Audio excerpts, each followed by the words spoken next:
Hello, everyone, and welcome to episode 18 of the Fair Housing Insiders. We are glad to be with you again today.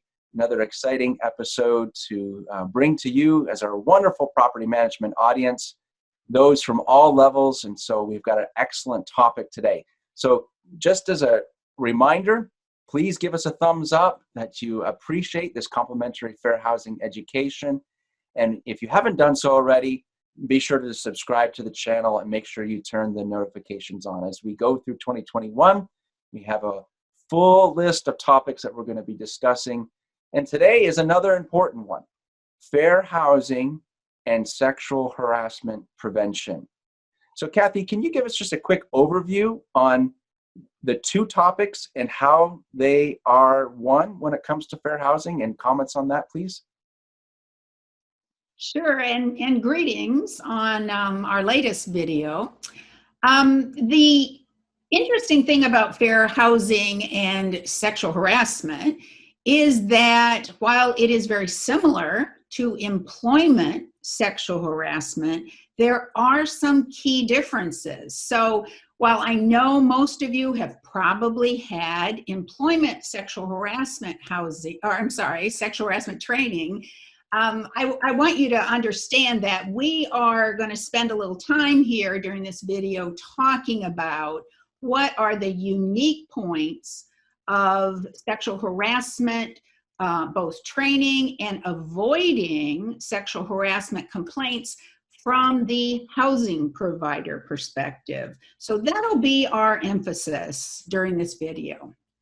Excellent. Yeah, we always appreciate your feedback, Kathy. With your years as an attorney, I mean, you've seen every single thing in the books. And so this is such an important topic to be able to bring to our property management community today. So thank you for that, kind of like a high level overview. So that's what we're doing today, folks. We've got a couple of scenarios we're going to dive into and some questions that Kathy's going to help us with her insight. Questions such as Kathy mentioned, like, what is sexual harassment? How does it relate to housing? Being friendly, can that get you into any trouble? Where do you find the balance between being a human being and getting yourself into trouble, and getting yourself in trouble with the law specifically, and some best practices to kind of go along with that? So let's look into our first scene, and we'll see an interesting scenario that will help us answer the question, what is sexual harassment in housing? So we'll look at the scene now, and Kathy will get your feedback. Hey Jordan, I have Mrs. Murphy on the phone. She claims that our pest control guy was making a pass at her this morning when he was spraying her apartment.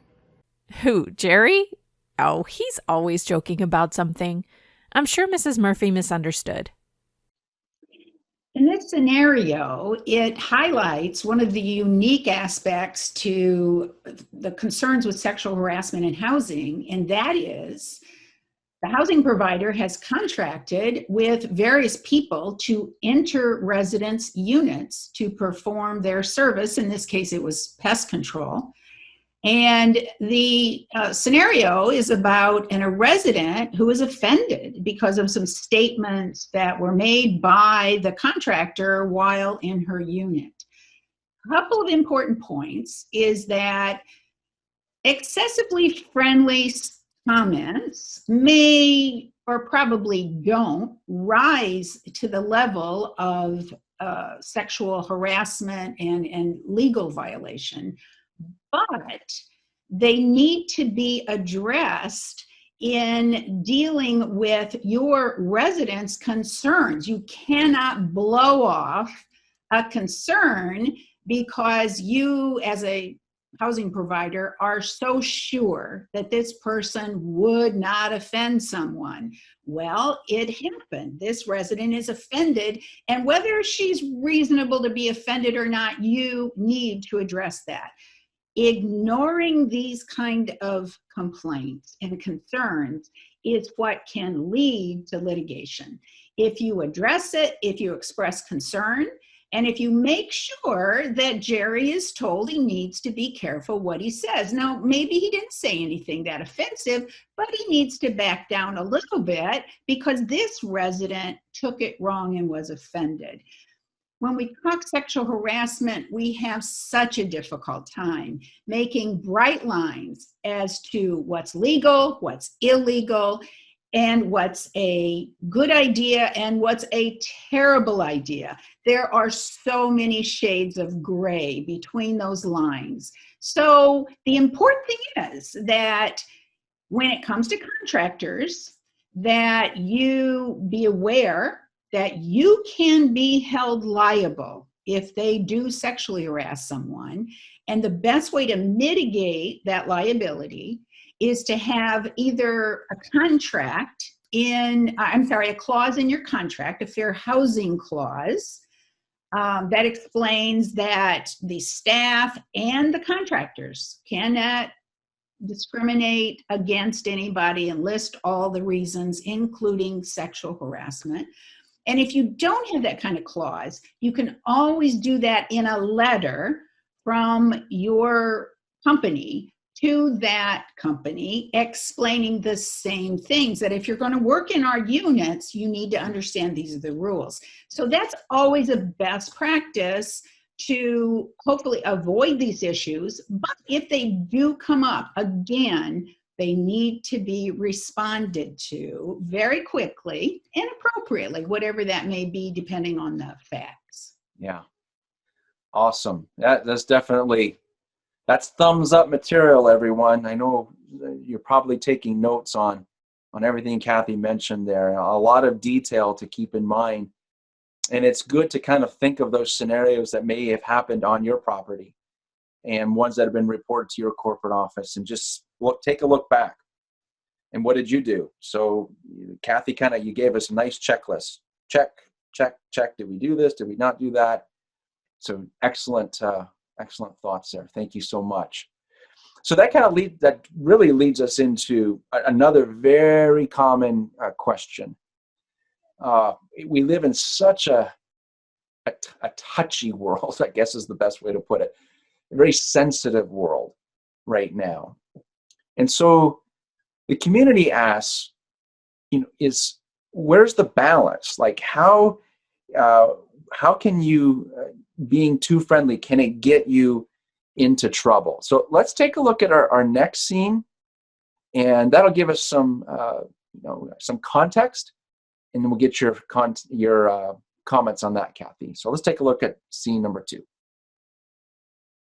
Wow, that dress really looks good on you. The color brings out your eyes, and it complements your figure really well.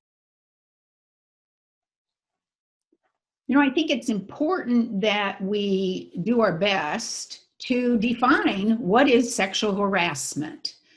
Is it being overly friendly? Is it making comments? And as I mentioned earlier, there really isn't a bright line. The legal definition under sexual harassment is either asking for sexual favors and doing it in a manner that suggests there will be a benefit to the person. They'll get their rent reduced, they'll get better services, things like that is what we call quid pro quo. Right. Sexual harassment situation. There's another kind of more general situation, which is a discriminatory environment. And in that situation, we've got a number of comments, a number of conversations that have occurred in the past are occurring now, maybe even with other people, and the resident or the staff person is observing them. But when you put it all together, it creates an environment that the victim feels that he or she is being discriminated against, is being harmed, is being harassed because of their gender. And so there are a number of situations, it's pretty broad as to what is or isn't. A casual conversation dropped at one time is probably not going to be sexual harassment. What we're concerned about, though, is a culture that makes it okay to be joking around and to say things that some people think are funny and other people don't. And that's the kind of situation, a lot of times, that can be created on a property with the employees. Sometimes all of them, sometimes just a couple of them. And it's those kind of things that we always need to be watchful for and hopefully prevent by doing some training and sensitivity awareness. Excellent. Yeah.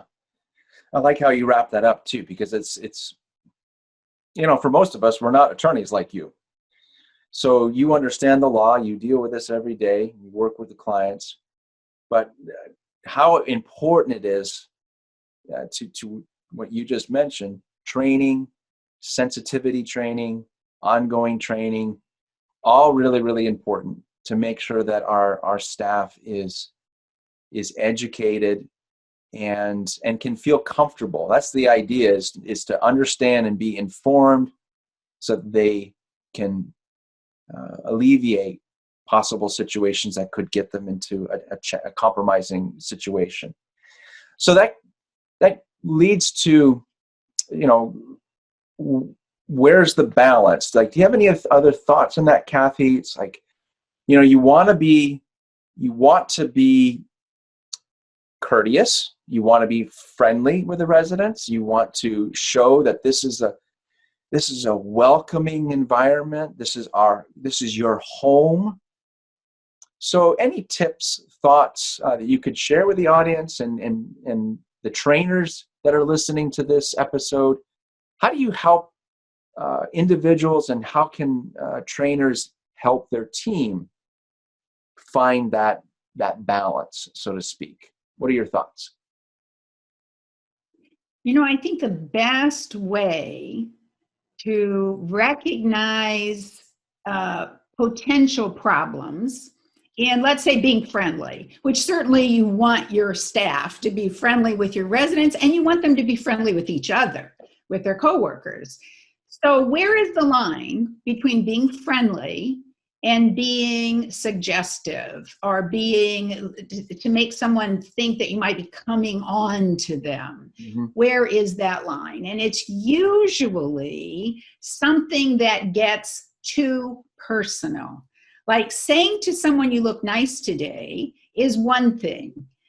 Going on and on about it, as in our scenario earlier, about, whoa, that dress really shows off your figure. Now we are clearly getting too personal, and that can be, some people would be flattered by that comment, other people would be offended. So we have to decide what those comments are. One of the best ways of finding that is to role play in training and make a comment, and then have people say how that comment made them feel. They weren't offended. They thought it was fine. Well, it's getting a little uncomfortable. And then just keep adding more and more statements like that. And over a period of time, we can learn from each other. Some people are almost never going to be offended by anything. You should not think that your residents are those people.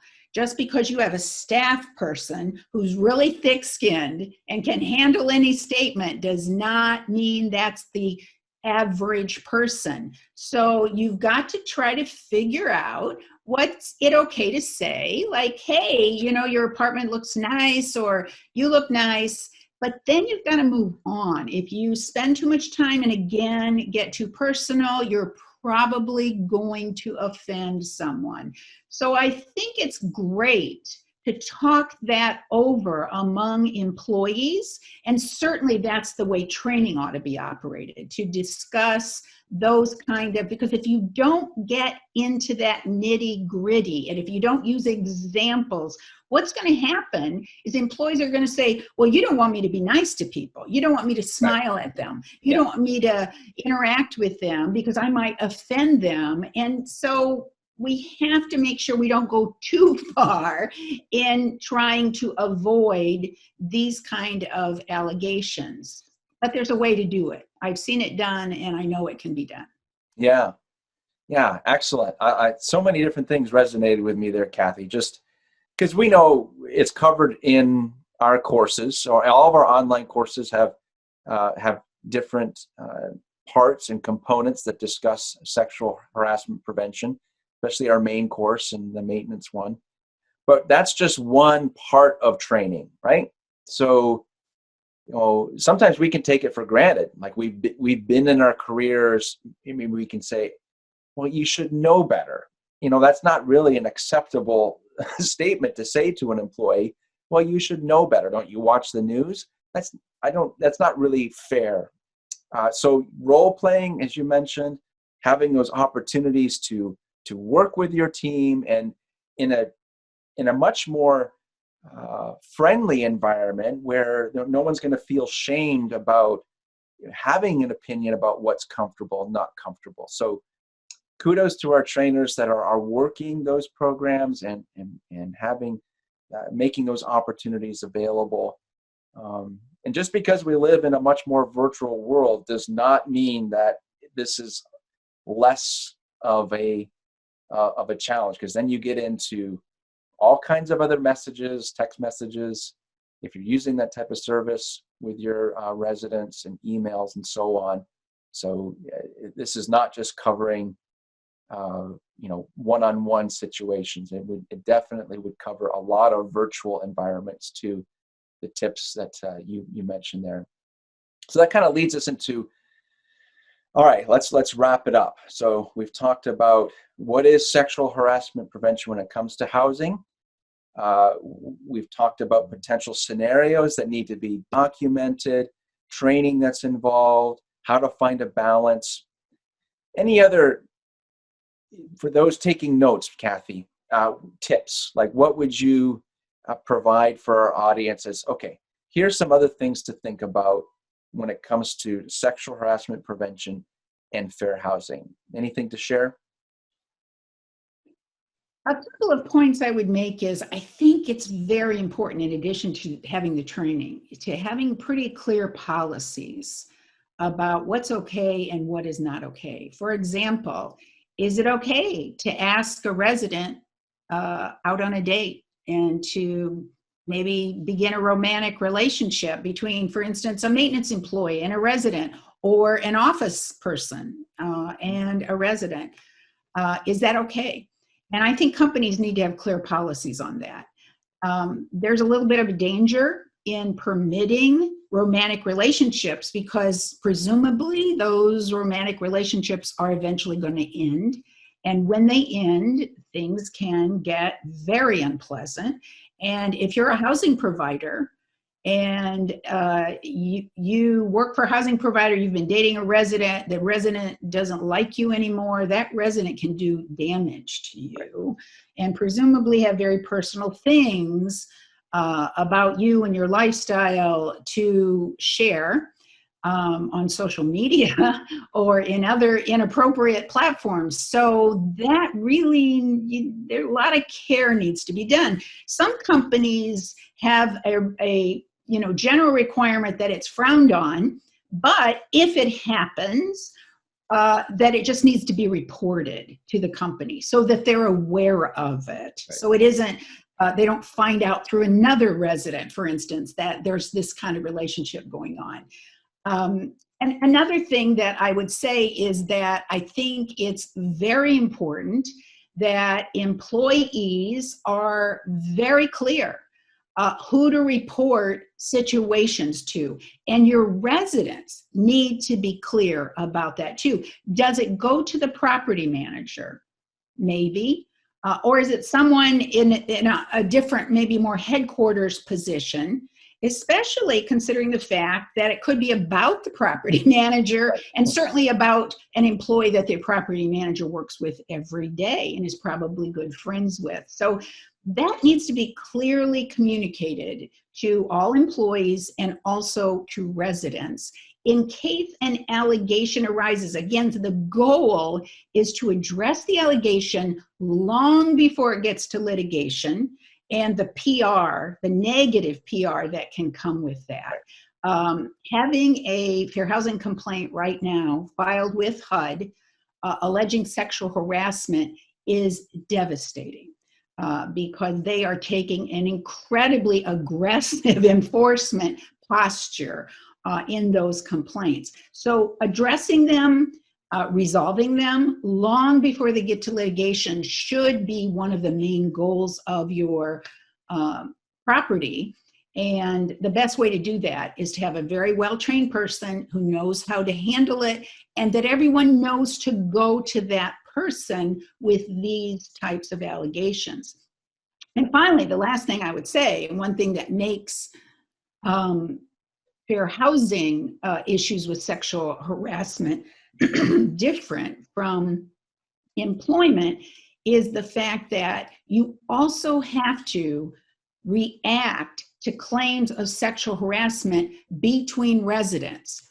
I have a situation right now in my office where two residents were dating each other, and then they broke up, and the male cannot accept that fact, and so has set about a huge harassment, almost violent reaction to the female who is saying, I want no part of you anymore. When that makes its way to the management office, even though that's about a very personal issue, management has got to respond to that, because they could be held legally liable under the Fair Housing Act if they knew about a sexual harassment situation going on in their property and they did nothing about it. So they need to look into it, investigate it, and notify, if one person is sexually harassing another person, notify them that it needs to stop immediately, or it will be viewed as a violation of the lease, and they may lose their apartment over that. So those are some of, I think, the most important policy issues that need to be addressed. Yeah, that's a lot, Kathy. So good thing this is on recorded video so that everybody can rewind and make sure they got all those points down. So rewind, take the notes, make sure that you have all these things documented. Are you doing them, within your property management company, your site? Excellent tips. And one thing that you mentioned earlier, another thing that resonated, just especially for all the new people in the industry, you've got your career in front of you. That's a beautiful industry to be in, property management. It's a big family. So take advantage of the training that you're receiving from your leadership that is teaching you and coaching you on these items, because it's going to protect you. It's going to help you have a wonderful career in this industry with a great reputation too. So it doesn't take much, as you mentioned, Kathy, to have a PR nightmare because something was overlooked or a policy didn't cover a particular scenario. So thank you so much. A great episode. Again, thank you, Kathy, for your insights. We're glad to, again, episode 18. Here we are talking about fair housing and sexual harassment prevention. Thank you, everyone, for being here. Don't forget to hit that subscribe button, give us a thumbs up, and check out our other episodes from 2020. And we look forward to seeing you in our next episode. Thanks, everyone. Have a good day.